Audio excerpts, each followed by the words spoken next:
Qué bueno.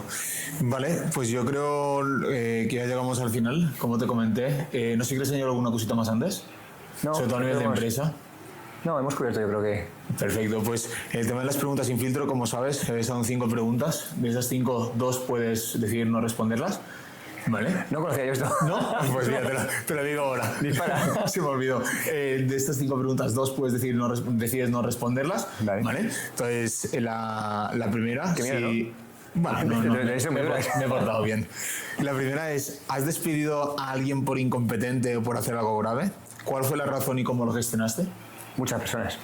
Yo por incompetencia, lo siento, yo no aguanto la mala actitud. La incompetencia, a ver, si me dices, oye, alguien está haciendo todo lo mejor posible y aún así no lo consigue, ahí intento ayudar todo lo posible. La incompetencia la veo más cercana a casi a la mala actitud. Yo si hay mala actitud no tengo ningún problema en despedir a alguien y cuanto más rápido mejor. Y no tengo ningún tipo de remordimiento. Tengo remordimiento si alguien está haciendo un esfuerzo por hacer un buen trabajo y no lo consigue. Y ahí alguna vez también he tenido que despedir a alguien.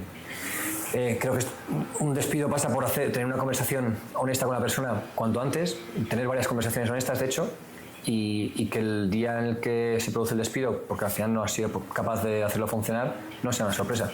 No sé si se responde. Sí, no, totalmente. Yo creo que al final la clave está en actuar rápido, lo primero, en no alargarlo, si ves que no funciona, y que a veces es muy complicado. Te das cuenta, pero que a veces es muy complicado hacerlo. Te cuesta, ¿no? Te cuesta en la cabeza, siempre quieres pensar que se va a arreglar. Sí. Casi nunca se arregla. No quiere decir que no se pueda arreglar, pero casi nunca se arregla. Pero todo pasa, es muy importante el tener conversaciones honestas con la persona, porque puede ser que la persona piense que está haciendo un buen trabajo y tú veas las cosas de manera muy diferente, y si no se dicen de manera clara, pues creo que ahí el que lo está haciendo mal eres tú mismo. No teniendo y son conversaciones que no son agradables. Muchas veces por eso las pospones. Las evitas. Las pones y llega un día donde explotas y dices tú, fuera de la empresa. Y el otro se queda alucinado y dice, pero si lo estás haciendo fantástico. Sí. Total. La otra es, ¿cuál ha sido el mayor desastre en una obra de 2 planos? Ostras, esa no es fácil, ¿eh? A ver, te puedo contar la obra que me dio mayores dolores de cabeza. Esta fue una obra muy grande que cogimos cuando llevábamos 2 años con la constructora. Una obra muy parecida a esta en cuanto a tamaño, en cuanto a complejidad. Esta era más compleja y nosotros teníamos todavía muy poca fuerza como constructora. Un cliente muy duro que apretó mucho tema de precios. Se combinó con subida de materiales que pasó hace 3 años. Entonces empezamos a perder dinero como idiotas, pero a un nivel que no te puedes imaginar. El cliente se cabreó por el camino porque nos era imposible poder hacer los trabajos en un coste. Teníamos que conseguir proteger un poco la empresa y a veces eso suponía pues, esperar a que alguien viniese porque nos cobraba menos. El cliente se desesperaba porque tardábamos mucho.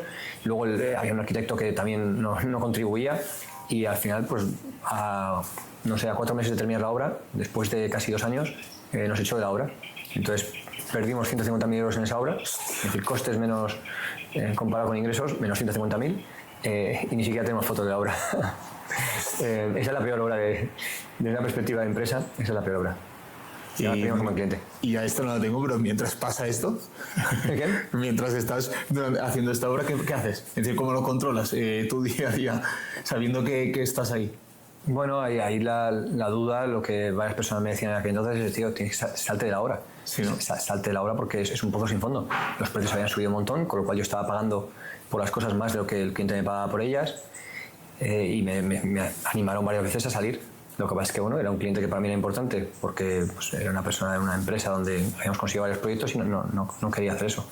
Y al final fue al revés, al final fue el cliente que nos invitó a salir.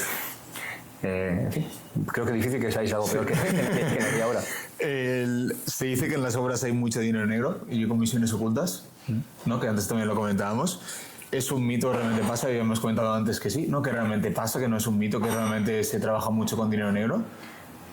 En la industria, en el sector, ¿sí? Sucede un montón. Sucede un montón. En los planos no aceptamos un euro de dinero negro y por eso perdemos obras. La pregunta es, ¿te han ofrecido alguna vez dinero negro? Sí, y como veas, no tengo problema en decir las cosas. Hemos pasado 2 veces por ahí, es decir, 2 veces nos hemos equivocado y hemos aceptado. La primera fue la primera obra de la empresa. La primera.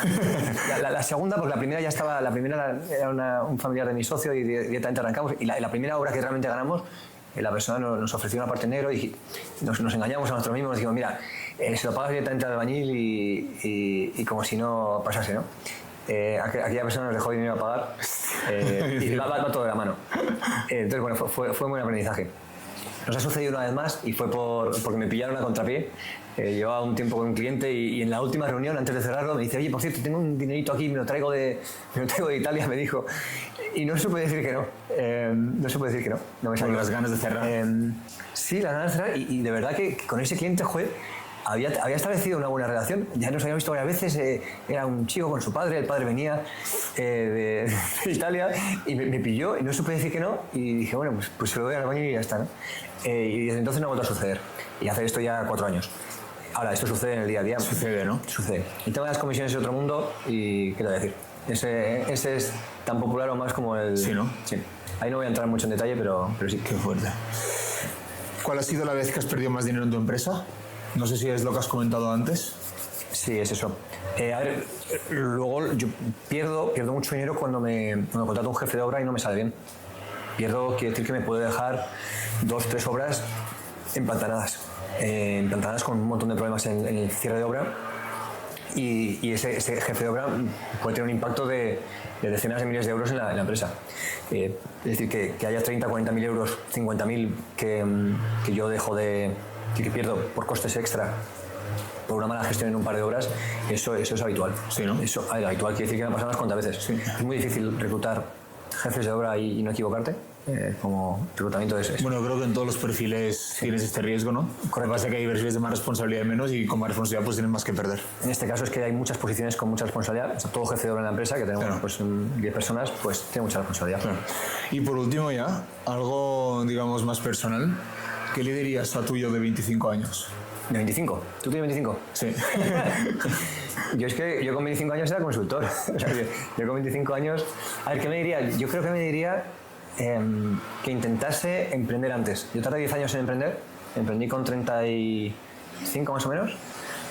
Creo que el haber trabajado en el mundo de la gran empresa, tanto en consultoría como en el mundo corporativo durante esos 10 años, me ha sido muy útil para luego hacer las cosas, creo que razonablemente bien en la empresa pequeña, ¿no?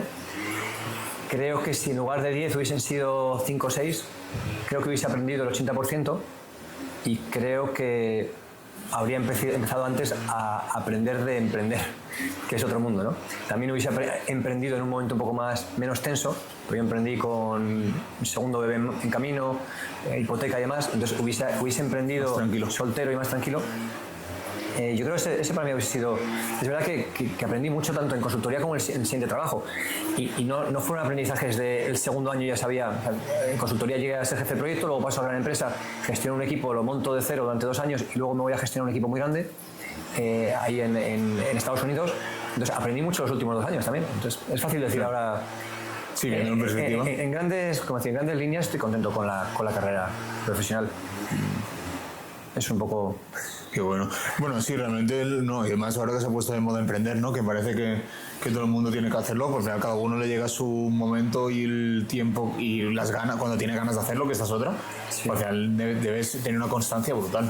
Sí, que quizá una reflexión adicional para mí yo de 25 es que emprendiese en un sector que realmente le motivase. Porque es verdad que al final es bastante duro, que cuando las cosas no van bien, lo que te mueve es pues aquello, es el propósito. Si te gusta o no. Es el propósito de tu proyecto, ¿no? Y yo eso ahí noto una diferencia. La verdad es que con el proyecto de Primeros yo siento un propósito más fuerte que con el tema de la construcción. Y de nuevo, me gusta y lo he disfrutado, pero hay diferencia. Claro. Entonces, sí, es el tema este del Ikigai que está tan... Sí. Pero hay cosas que las escuchas y crees que las entiendes y luego las entiendes de verdad cuando has pasado unos años Total. sobre ese tema.